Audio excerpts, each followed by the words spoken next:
Hey Bot Fam, it's your Bot founder, Elena. You know what makes me really mad? Like really mad?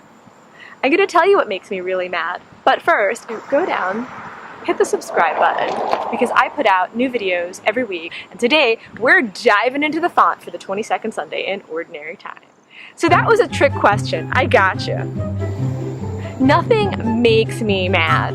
Or angry, or sad. Nothing can make me do something that I don't will to do. I have choices. And I know that with choices, there are positive and negative consequences.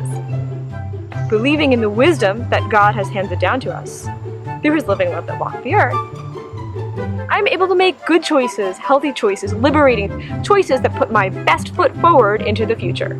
This weekend, the Pharisees approach Jesus and they ask all these questions about these ritual practices, and Jesus says nothing from the outside can defile but these feelings of greed, of malice, of deceit, of unchastity, licentiousness. These things from within, the evil deeds that we will to do, feelings, these are the things that defile us. One of the things that I learned in anger management is that nobody and nothing external can make me do anything that I don't will to do. And this is what Jesus is saying here. Nothing from the outside is going to distance us from God. Nobody else's behavior, no other customs or practices, no expectations of others are going to force us or coerce us to act in a way that's going to distance ourselves from God.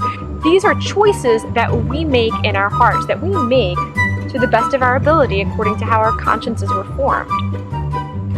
Nothing can make us feel or do or be anything that we don't will to be. Well, we want to blame others sometimes for things that we feel insecure about. We don't want to admit that we could have done a little better, we could have worked a little harder. And it's okay to accept responsibility for our actions. It's okay to say, you know what, I could have done better and I was just too lazy. I procrastinated. I didn't work as hard as I should. I failed. It's okay to admit these things because we can learn from these moments and we can use them to make ourselves better. But to place the blame on others, to articulate blame on others, not what Scripture tells us. That's not what faith tells us.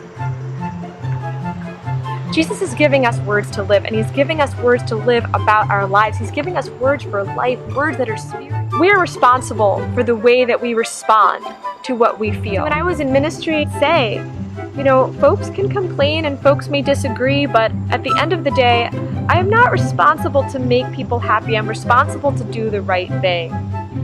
We're not responsible to please others, to make others happy. We're responsible to do the right thing. We're responsible to answer to only one person, that is God and God alone. Thank you for watching, and I bid you peace.